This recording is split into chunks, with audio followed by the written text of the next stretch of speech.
Elhamdülillahi Rabbil alemin ve salatu ve selamu ala seyyidina Muhammedin ve ala alihi ve sahbihi ecma'in emmen ba'd. Жаратқан Алла Тағалаға сансыз мадақ, ардақты пайғамбарымыз Мұхаммед Мұстафаға көптеген салауат пен сәлем жолдаймыз.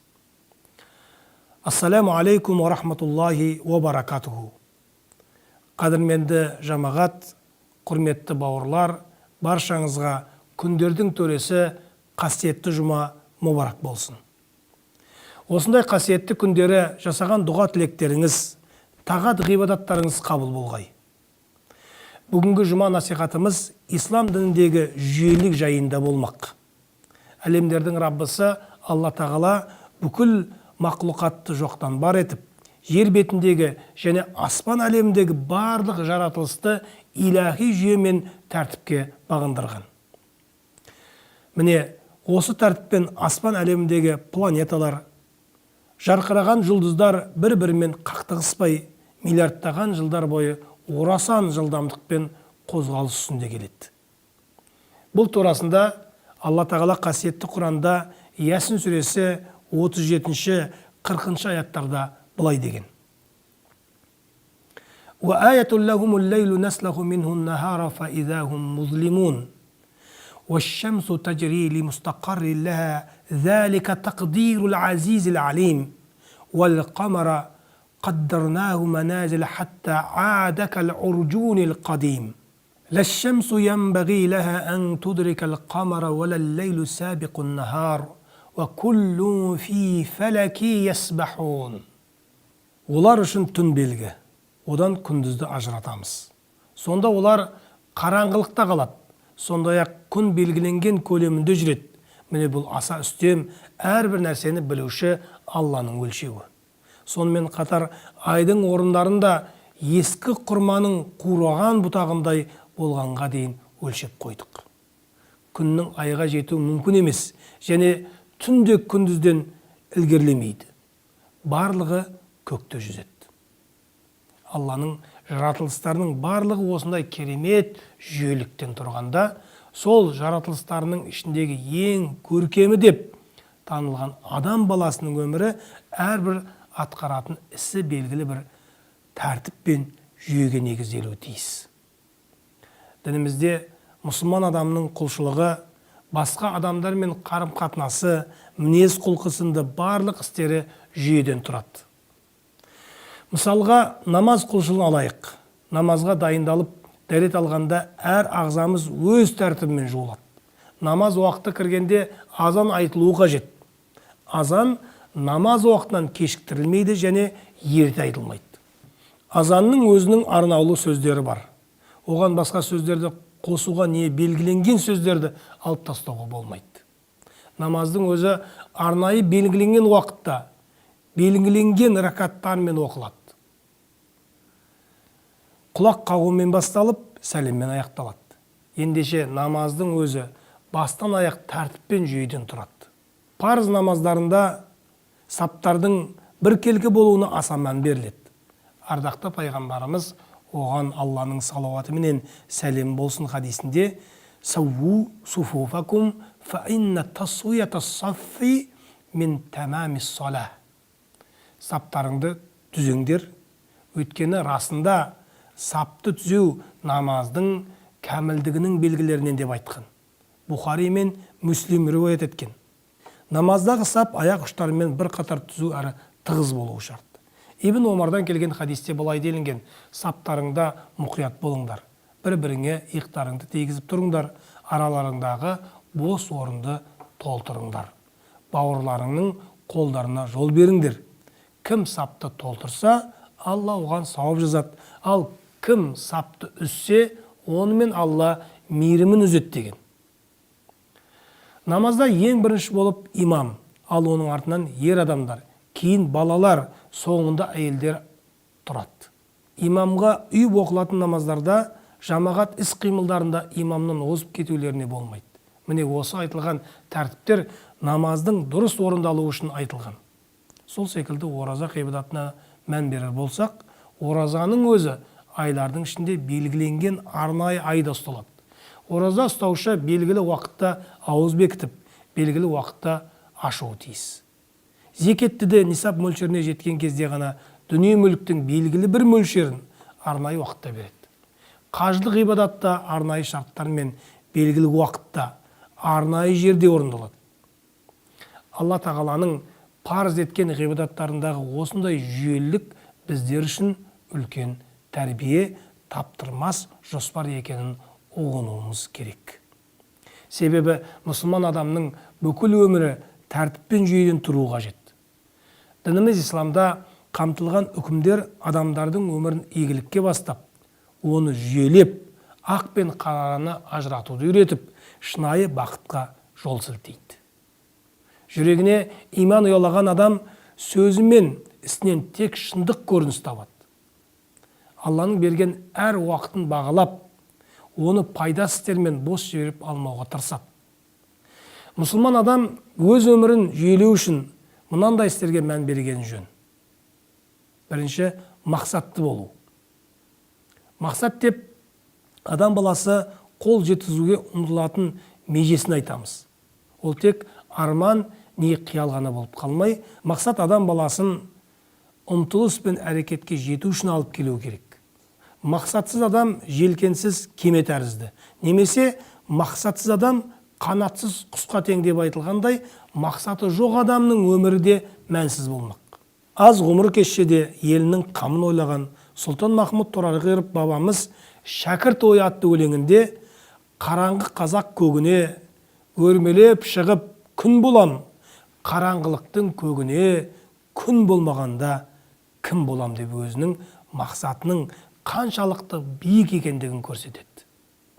Ғазиз пайғамбарымыз, оған Алланың салауаты мен сәлемі болсын, «Фәизә сәәлтумулла фәсәлухул фирдауса».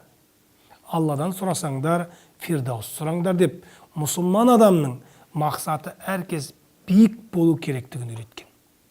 Себебі фирдаус жәннаттың ең жоғарғы дәрежесі болып табылады. Адам өз алдына ұлы мақсат қоя білгенде ғана өміріне мән кіріп, жасайтын амалдары да соншалықты көркем болады. Алланың ризалығы мен жәннатына бөлену адамның түпкілікті мақсаты болғанымен, адам баласы бұдан да басқа бұл өмірде алдына бірнеше нақты мақсаттарды қоя білуі қажет. Ол мақсаттар діни, рухани болумен қатар дүниелік мақсаттарға құрылуы тиіс. Дінімізде бұған тыйым салынбаған. Екінші, жоспар құру. Мұсылман адамның дүниелік және ақыреттік істерін реттеп, жоспарлауы амалдарымыздың сапалы әрі тұрақты болуына өз септігін тигізеді. Жоспардың барысымен жүретін адам әрбір уақытын бос жібермей, әр сәтте не істеу керектігін білетін болады. Жоспар құрудың маңыздылығын Жүсіп пайғамбардың қиссасынан байқауымызға болады. Жүсіп пайғамбардың қиссасында сол дәуірдегі патша түс көріп, оны уәзірлеріне баяндап былай дейді: патша түсімде 7 семіз сиырды, 7 арық сиыр жеп жатқан және 7 жасыл сабақтар тағы солай қурағанын көрдім. Уәзірлерім, егер түс жоритын болсаңдар, менің түсімді жорыңдар дейді. Уәзірлердің барлығы бұл шым шытырық түс екен. Сондықтан біз мұндай түстердің жоруын білмейміз дейді. Соңында бұл түс Жүсіп пайғамбарға баяндалғанда, ол кісі елде қуаңшылық болып, егінсіз кезең келетінін айтып, одан шығу үшін жоспар құрып береді. Ол турасында Жүсіп сүресінің келесі аяттарында былай деп баяндалған: Жүсіп пайғамбар оларға 7 жыл ұдайы егін егесіңдер де, сонда орған астықтан аздап бастырып алып, қалғанын бұзылмас үшін сабағымен қоясыңдар. Ал содан кейін 7 жыл қуаңшылық болады. Сонда бұрынғы жинаған астықтарыңды жейсіңдер. Аз мөлшердегісін ғана ұрыққа сақтайсыңдар. Оның артынан жаңбыр мол жауатын жылдар келіп, адамдар жеміс шырын сауатын болады дейді. Ендеше істі орындамас бұрын Алла тағаладан жәрдем сұрай отырып, келешекке жоспар құру әрбір адам үшін, қоғам үшін де аса маңызды. Үшінші, уақытты игеру. Мұсылман адам Алланың берген әр сәтін пайдалы іске жұмсауға тырысады. Пайғамбарымыз, оған Алланың салауаты мен сәлемі болсын, хадисінде «Ниъматани мағбунун фихима касирун минан наси ас-сихату вал фарах. Көптеген адамдар екі нығметті бағалай алмайды. Олар денсаулық пен бос уақыт деп айтқан. Өмірдің өзі уақыттан тұратын ескерсек, уақытын пайдасыз істермен өткізген адамның өмірі де бос өтеді. Осы себепті де дүниеден өтер алдында көп адамдар уақытты жақсылық амалдарсыз текке өткізіп алғандығына өкініп, былай деп тілейтіндігі айтылған. Олардың біріне өлім келе қалса, Раббым, дүниеге қайтара көр. Бәлкім мен қалдырған дүниемде жақсылық амалдар істермін дейді. Хазіреті Омар, Алла ол кісіге разы болсын, 4 нәрсе кері қайтарылмайды деген. Олар: бірінші атылған оқ, екінші жұмсалған ақша, үшінші қолға түскен мүмкіндік, төртінші өткен уақыт пен өмір.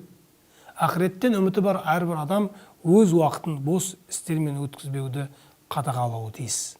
Әсіресе уақыттың жауы болған бос сөз, орынсыз қалжың, пайдасыз дүниелерді қарау сынды тағы басқа істерден аса сақ болған жөн. Халқымыздың ақиық ақыны Мұқағали Мақатаев: уақытты тоқтатар шамаң бар ма? Бәрі өтеді, дәуірлер, замандарда. Менің жаным ашиды мына өмірді өтпейтіндей көретін адамдарға деген екен. Ендеше біздерге берілген әр уақытты алдымызға қойған биік мақсаттарға қол жеткізу үшін пайдалы әрі сауапты істерге жұмсай білуіміз қажет. Өзінің мақсатын біліп, әр оған жету үшін жоспар құратын адам өмірін жоспарсыз өткізетін адаммен салыстырғанда көптеген оң нәтижелерге қол жеткізеді. Төртінші, өзінен өзі есеп алу. Өзін өзі есепке алу дегеніміз адамның күнделікте жасаған істерін саралап отыру. Атқарған істері жақсылық пен ізгілікке толы болса, жалғастырып, одан әрі кемелдендіру тиіс. Егер күнәлі істеген болса, онда істерден бойын аулақ ұстап, болашақта қайта оралмауы қажет. Қасиетті Құранда: «Я айюхаллазина аману аттақулла вал танзур нафсум ма қаддамат лиғад». О момындер, Алла тағаладан қорқыңдар және әркім ертең үшін не дайындағанына қарасын деген. Хашр сүресінің 18-ші аятында. Хазіреті Омар, Алла ол кісіге разы болсын, есеп болудан бұрын өздеріңді есепке алыңдар. Өлшенбей тұрып, өздеріңді өлшеп алыңдар деп айтқан. Хакім Абай өзінің 15-ші қара сөзінде: егер де есті кісілердің қатарында болғың келсе, күнінде бір мәрте, болмаса жұмасында бір, ең болмаса айында бір өзіңнен өзің есеп ал. Сол алдыңғы есеп алғаннан бергі өмірді қалай өткіздің екен? Не білімге, не ақыретке, не дүниеге жарамды? Күніңде өзің өкінбестей қылықпен өткізіпсің. Жоқ болмаса, не қылып өткізгеніңді өзің де білмей қалыпсың деп айтқан.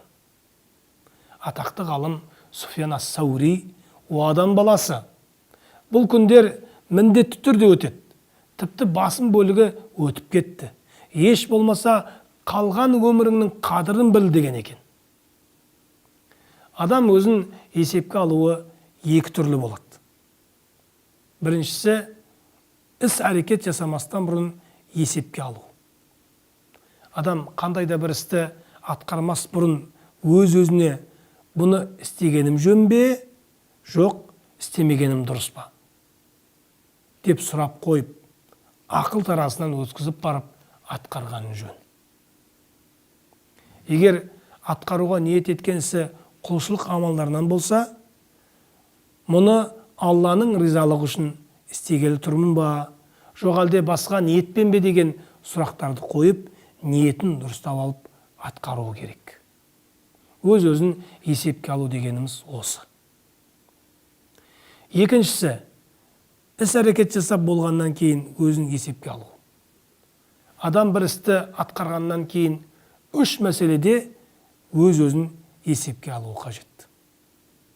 Олар: Біріншісі, парыз етілген істерде өзімізді есепке алу.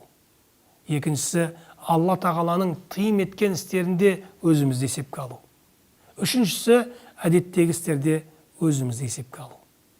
Міне осылайша адам күнделікті істеріне өзінің қарым-қатынасын реттеп, қаншалықты уақытын жұмсап отырғандығы жөнінде өз-өзін есепке алып отыратын болса, ол ісінің берекеті мен пайдасын көретін болады иншалла. Нәтижесінде бос әрі пайдасыз өтіп жатқан уақытты үнемдеуге, оны сауапты істермен өткізуге өз септігін тигізеді. Құрметті жамағат, адам баласы қай уақытта болмасын өзінің күнделікті ісін жүйелеп, жоспарлап отыруы тиіс. Бұл дініміздің әмірі және өмірдің заңдылығы. Ардақты пайғамбарымыз оған Алланың салауаты менен сәлем болсын былай дейді. Қиямет күні пенде мына 4 нәрседен сұралмайынша орнынан жылжымайды. Біріншісі, өмірін қалай өткізді. Екіншісі, жастық шағын қалай өткізді. Үшіншісі, дүние мүлкін қандай жолдармен тауып, қайда жұмсады. Төртіншісі, алған іліммен не істеді деген. Сондықтан өмірдің өзі жүйеден тұрады және әрбір уақыт біздерге берілген аманат. Біз өміріміз бен уақытымызды жүйелеп, пайдасыз және зиян әдеттерін арылу арқылы ғана игілікті мақсаттарымызға жетіп, екі дүние бақытына бөленуімізге болатынын ұмытпайық. Алла тағала біздерге ғұмырымызды екі дүниелік пайдасы бар істермен өткізуімізді нәсіп еткей. Бүгінгі тыңдаған уағызға амал етуді Алла баршамызға нәсіп етсін. Еліміз аман, жұртымыз тыныш болсын, жұма мұбарак болсын. Алла тағала қасиетті жұма намазын мешіттерде жамағатпен бірге оқуды нәсіп етсін.